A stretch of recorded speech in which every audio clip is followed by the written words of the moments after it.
Sveiki. Ar jūs žinote, kaip mes galime išsigelbėti ir patekti į rojų? Klausiu, nes tiesa yra tokia, kad dauguma žmonių dėja nežino to ir tiesiog gyvena ir po to gali atsirasti tokioje situacijoje, kad nieko nežinojo ir pakliuvo į pragarą. Ir rojus ir pragaras tai yra tiesa, tai tas tikrai yra, nesvarbu ar jūs tikite tuo ar ne. Ir aš tai pasakoju ne dėl to, kad gąsdinčiau žmonės, bet tiesiog, tai yra tiesiog labai svarbus dalykas, kurį noriu pasakyti iš karto. Bet aišku, mes turime ateiti pas Dievą ne dėl to, kad bijome pragaro, o dėl to, kad mes norime pas jį ateiti. Tam, kad mes pakliūtume į rojų, tam, kad mes išsigelbėtume, ir aš papasakosiu, kodėl tai reiškia, kad mes išsigelbėjom. Mums reikia gimti iš naujo ir gimti dvasioje, nes mes gimstame vieną kartą kūne, tačiau mes esame ne tik tai kūnas, mes taip pat esame ir siela ir dvasia. Ir kadangi šis pasaulis yra kritęs, nes mes žinome, kas atsitiko su šėtonu, ar ne, jis buvo angelas, kuris tarnavo Dievui ir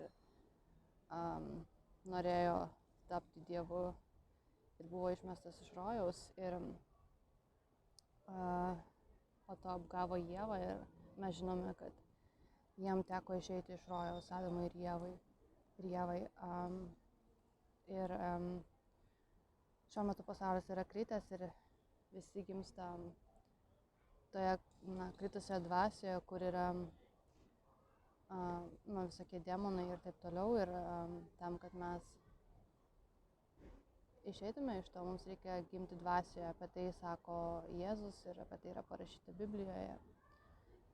Ir tam, kad mes gimtumėme dvasioje, mums reikia ateiti pas Dievą, mums reikia tikėti, kad Jėzus yra mūsų išgelbėtojas, nes tik per jį mes galime išsigelbėti. Tai ne mūsų geri darbai, nes daug kas galvoja, kad jeigu tu esi geras žmogus, tai tu pakliusi į rojų, bet jeigu tu esi blogas žmogus, tu pakliusi į pragarą. Bet Dievas mums aiškiai sako, kad mes neturime pasikliauti savo gerais darbais, bet mes turime tikėti, kad Jėzus yra mūsų išgelbėtojas, ar ne, nes jis atėjo šį pasaulį būtent tam, kad mūsų išgelbėti, ir jo kraujas, tai yra jo siela,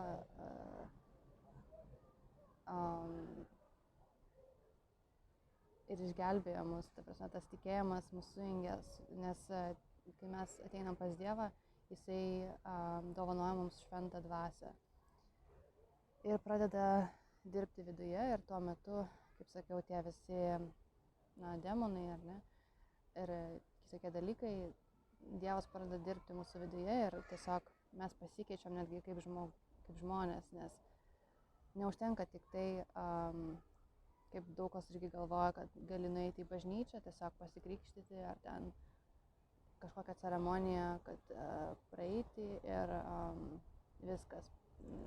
Ceremonija ir tas viskas yra gražu ir nuostabu, bet tikrojo tikėjimo ir be tikrojo atėjimo pas Dievą nelabai turės tokios kaip ir prasmės, nes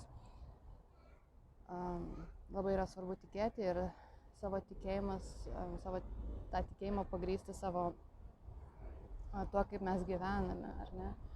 Nes kai mes ateinam pas Dievą ir mes ateinam pas Jėzų, tai reiškia, kad mes negalim daryti bet ką, kada norim, ar ne? Yra tam tikros taisyklės, apie tai yra rašoma Biblijoje, tai yra Dievo žodis, ir mes pagal tai turime gyventi. Ir taip, ir tuo pačiu metu, ar ne, kai mes ateinam pas Dievą, tai tikrai matosi, žmogus absoliučiai pasikeičia ir jau yra nebe tas, jau yra naujas žmogus.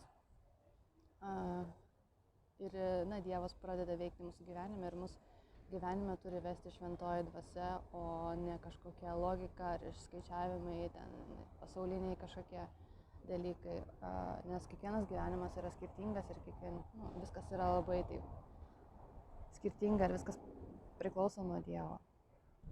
Tai daug kas šito nežino, bet ir Biblijoje sakoma, tai yra Dievo žodis, kad Jėzus yra vienintelis kelias į rojų, ar ne? Ir dar yra toks dalykas, kad demonai negali pakliūti į rojų. Tai reiškia, kad mums yra labai svarbu, kad mes būtume su šventąja dvasia. Tai va, labai tikiu, kad Dievas jis visada išgelbėja savo žmonės, bet mums svarbu yra taip pat daryti pastangas, nes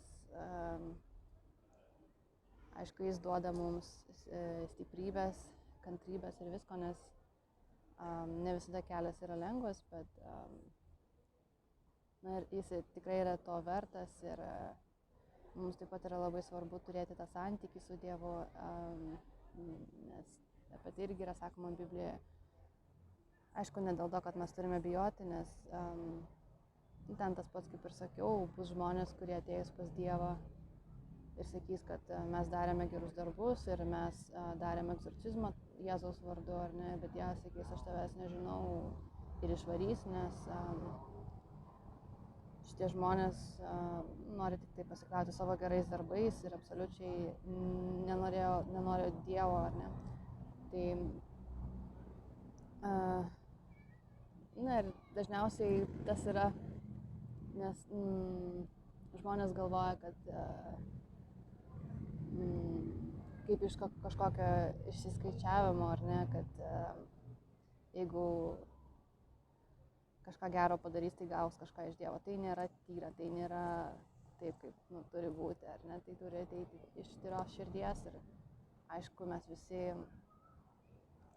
norime būti su Dievu. Tai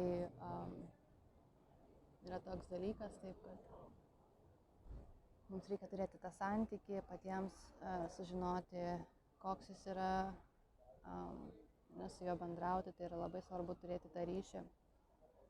Nes šis pasaulis, jo princas yra šėtonas ir labai svarbu nepasimesti šiame pasaulyje, yra daug visokios tamsumos, tamsių dalykų, taip kad nepasimeskite, išsigelbėkite, ar ne, tai yra išsigelbėjimas, nes tikrai šėtonas yra ir jis nori kuo daugiau sielų nusivesti su savimi pragarą, tai neleiskite jam to padaryti, ateikite pas Dievą ir aš linkiu, kad